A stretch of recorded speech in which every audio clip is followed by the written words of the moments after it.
दोस्तों 90 से अब तक अटलांटिक ओशन के एक स्पेसिफिक एरिया में कई शिप्स और प्लेन्स को लेकर बहुत सी मिस्टीरियस डिसअपेरेंसेस देखने को मिली है। 1000 से ज्यादा लोग लापता हैं और according to the US navy करीब 50 शिप्स और 20 प्लेन्स इस जगह में गायब हो चुके हैं। बट ये एक एस्टिमेटेड फिगर है। आज तक कोई नहीं जानता कि कितने शिप्स या एयरक्राफ्ट इस जगह में गायब हुए हैं। एरिया की बात करें तो 5 लाख से 15 लाख स्क्वायर मील्स का एरिया है जहां पर ये ट्रायंगल लाई करता है। अब यहाँ पर इंटरेस्टिंग चीज ये है कि इंडिया का total area 12 lakh square meals का है, जो कि इस ट्रायंगल में इजीली फिट बैठ सकता है। ये एरिया यूएसए में फ्लोरिडा से शुरू होते पोर्टो रिको को टच करते बरमूदा तक एक ट्रायंगुलर शेप जगह है। हिस्ट्री में इस एरिया को the graveyard of Atlantic, the Limbo of the lost और द सी ऑफ टॉम जैसे कई नाम दिए गए। बट इस ट्रायंगुलर शेप की वजह से आज ज्यादातर लोग इसे बरमूदा ट्रायंगल के नाम से जानते हैं। The graveyard of the Atlantic, or as we know it more commonly today, the Bermuda Triangle. In the last 200 years, 20 planes, 50 ships, and hundreds of people have just vanished. Their ships have gone missing, planes have gone missing. There has still never been an adequate explanation for what happened to them. Recently 20 दिसंबर 2020 की सुबह एक 29 feet boat Bahamas के शहर बिमिनी से lake worth Florida के लिए 20 passenger के साथ अपना सफर शुरू करती है और उसके बाद ये बोट उन 20 पैसेंजर के साथ अचानक से गायब हो जाती है। ये बहामास से फ्लोरिडा का रास्ता इसी बरमूदा ट्रायंगल में लाई करता है। यूनाइटेड कोस्ट गार्ड करीब 84 घंटे में 17,000 स्क्वायर मील्स का एरिया सर्च करती है, मगर कुछ हाथ नहीं लगता और फिर सस्पेंड कर दिया जाता है इस सर्च ऑपरेशन को। अभी तक ना तो इस बोट का कोई सुराग मिला है और ना ही इसमें मौजूद किसी एक पैसेंजर का। इसी तरह बात करें हिस्ट्री की तो इससे भी ज्यादा मिस्टीरियस इंसिडेंट्स देखने को मिलते हैं। साल 1945 5 दिसंबर दोपहर करीब 2 बजे यूएस नेवी के 5 टोरपीडो एयरक्राफ्ट फ्लोरिडा से टेक ऑफ करते हैं। इस फ्लाइट में 14 क्रू मेंबर्स मौजूद थे, जिनको लीड किया जा रहा था squadron leader lieutenant Charles Taylor की तरफ से, जो कि एक वेल एक्सपीरियंस पायलट होने के साथ साथ एक वॉर वेटरन भी है। ये 5 प्लेन फ्लोरिडा से ईस्ट की डायरेक्शन में फ्लाई करते हैं। सब कुछ ठीक चल रहा था कि अचानक स्क्वाड्रन लीडर रिपोर्ट करते हैं कि इनका कंपास सही से काम नहीं कर रहा। इन्हें पता नहीं चलता कि इनकी पोजीशन कहां पर है एक्चुअल में। वो बाकी पायलट से पूछते हैं तो शॉकिंगली उन सब के कंपासेस भी सही से काम नहीं कर रहे थे। इस सब के बाद टेलर की तरफ से रेडियो ट्रांसमिशन पर काफी कंफ्यूजिंग सा मैसेज सुनने को मिलता है। Both my compasses are out and I am trying to find Fort Lauderdale. I am over land but it's broken. I'm sure I'm in the Keys but I don't know how far down and I don't know how to get to Fort Lauderdale. जैसे जैसे वक्त गुजरता है मौसम बिगड़ने लगता है। Taylor को लगता है कि अब वो गल्फ ऑफ मैक्सिको पहुंच चुके हैं, तो वो बाकी सब पायलट्स को ईस्ट डायरेक्शन में फ्लाई करने की कमांड करते हैं कि मौसम मजीद खराब होने से पहले वो वापस फ्लोरिडा पहुंच सके। बट कुछ क्रू मेंबर्स को लगता है कि वो ईस्ट में हैं ऑलरेडी, उन्हें वेस्ट में फ्लाई करना चाहिए। एक्सपर्ट्स का ये कहना है कि वो क्रू मेंबर्स सही थे और उस वक्त ये सब प्लेन 370 किलोमीटर ईस्ट पर थे फ्लोरिडा से। और फिर करीब 7 बजे टेलर की तरफ से आखिरी रेडियो ट्रांसमिशन आता है। All planes close up tight. We'll have to ditch unless landfall. We all go down together. इसके बाद ये पांचों के पांचों प्लेन हमेशा के लिए गायब हो जाते हैं। टेलर के इस लास्ट रेडियो ट्रांसमिशन के बाद यूएस नेवी की तरफ से फौरन से एक search and rescue aircraft take off करता है 13 लोगों के क्रू के साथ, जिसका मिशन था इस फ्लाइट 19 को ढूंढना। करीब 7:27 पर इस मेरिनर एयरक्राफ्ट से एक रेडियो ट्रांसमिशन सुनने को मिलता है एक क्रू मेंबर की तरफ से कि वो बस फ्लाइट 19 की लास्ट एज्यूम लोकेशन पर पहुंचने ही वाले हैं। और ये लास्ट रेडियो ट्रांसमिशन था इस एयरक्राफ्ट का। इसके बाद ये भी गायब। कहा जाता है कि एसएस गेन्स मिल्स नाम के एक स्टीम टैंकर की तरफ से यूएस नेवी को रिपोर्ट की गई थी कि उन्होंने शाम 7:50 पर न्यू सिमराना बीच के करीब एक एयरक्राफ्ट को गिरते हुए देखा, जिससे पानी पर धमाके की शक्ल में एक बड़ा आग का गोला देखा गया। लेकिन जब उस जगह को सर्च किया गया तो शॉकिंगली उस जगह पर प्लेन तो क्या एक सिंगल पीस ऑफ मेटल तक नहीं मिला।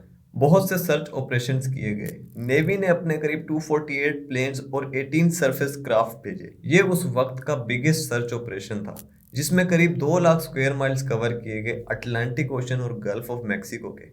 लेकिन फ्लाइट 19 और इस सर्च एंड रेस्क्यू क्राफ्ट का कोई सुराग तक नहीं मिला। कुछ और इंसिडेंट्स की बात करें तो साल 1918 में यूएस साइक्लोप्स के साथ भी इसी तरह का एक मिस्टीरियस इंसिडेंट देखने को मिला है। ये ट्रूप्स और कोल ट्रांसपोर्टेशन के लिए इस्तेमाल किया जाता था। 4 मार्च 1918 को 309 क्रू मेंबर्स के साथ ये शिप वॉशिंगटन से ब्राजील के लिए चला। क्रू मेंबर के साथ साथ इस शिप में करीब 11,000 टन मैग्नीज भी था। ये शिप अपने सफर के लिए निकला, लेकिन ये भी अचानक से गायब। बाद में जब इस शिप की इन्वेस्टिगेशन की गई तो पता चला कि ये शिप ओवरलोडेड था।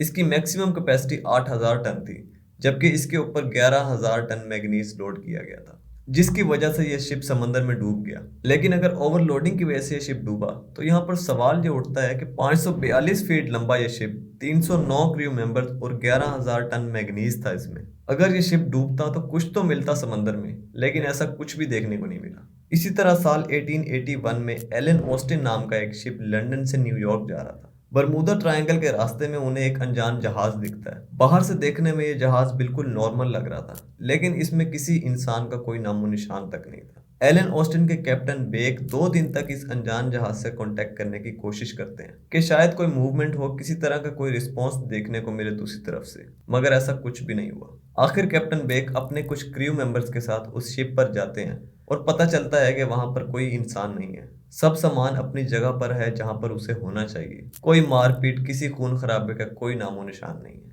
जैसा कि उस दौर में समुद्री लुटेरे जहाज को लूटते थे और क्रू मेंबर्स को मार देते थे, तो एक चीज तो क्लियर थी कि ऐसा कुछ भी नहीं हुआ था इस शिप पर। कैप्टन ये फैसला करते हैं कि वो अपने साथ लेकर जाएंगे इस अनजान जहाज को। वो कुछ क्रू मेंबर्स को इस शिप पर भेजते हैं और दोनों शिप्स लेकर न्यूयॉर्क की तरफ बढ़ते हैं।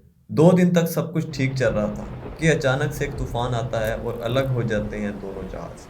तूफान खत्म हो जाने के बाद कैप्टन बेक जब उस शिप के करीब पहुंचते हैं तो पता चलता है कि उस शिप पर फिर से किसी इंसान का कोई नामो निशान नहीं है। उस अनजान जहाज में मौजूद उनके सब क्रू मेंबर्स गायब हो जाते हैं। कहाँ गए, क्या हुआ उनके साथ, कुछ पता नहीं, लेकिन शिप सही सलामत है वहीं पर।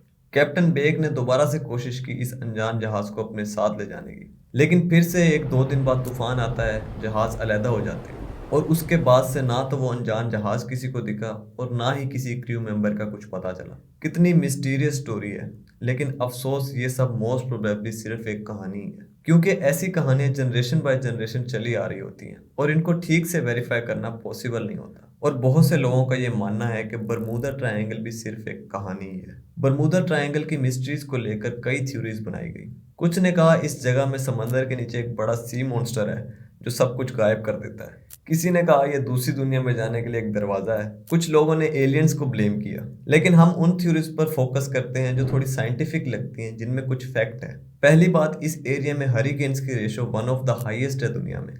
दूसरी एक्सप्लेनेशन दी जाती है मीथेन हाइड्रेट्स को लेकर। समंदर में जब मड वोल्केनोस फटते हैं तो उसमें मीथेन की इरप्शन होती है। जब ये इरप्शन एक मिकदार से ज्यादा होगी तो उस जगह पर पानी की डेंसिटी कम हो जाएगी और जब बुएंसी होती है एक शिप की, वो मेंटेन नहीं हो पाएगी और वो पानी में डूब जाएगा।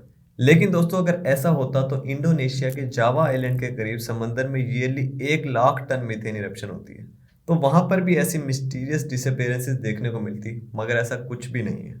लास्ट एक्सप्लेनेशन ह्यूमन साइकोलॉजी से इंस्पायर्ड है, जिसे नाम दिया जाता है फ्रीक्वेंसी इल्यूजन इफेक्ट का। ये एक साइकोलॉजिकल इफेक्ट है कि जब हम चीज़ों को ज़्यादा नोटिस करने लगते हैं तो वो चीज़ें हमें अपने आसपास ज़्यादा दिखने लगती हैं। यही चीज़ बरमूदा ट्रायंगल के बारे में कही जाती है। ये बात सच है कि बहुत से बड़े जहाज गायब हुए हैं इसके अंदर, लेकिन अगर नोटिस करें तो दुनिया भर के कई एरियाज में ऐसे ही जहाज गायब होते नजर आए हैं, जिसकी एक रिसेंट एग्जांपल है साल 2014 में गायब हुई मलेशियन एयरलाइन फ्लाइट 370।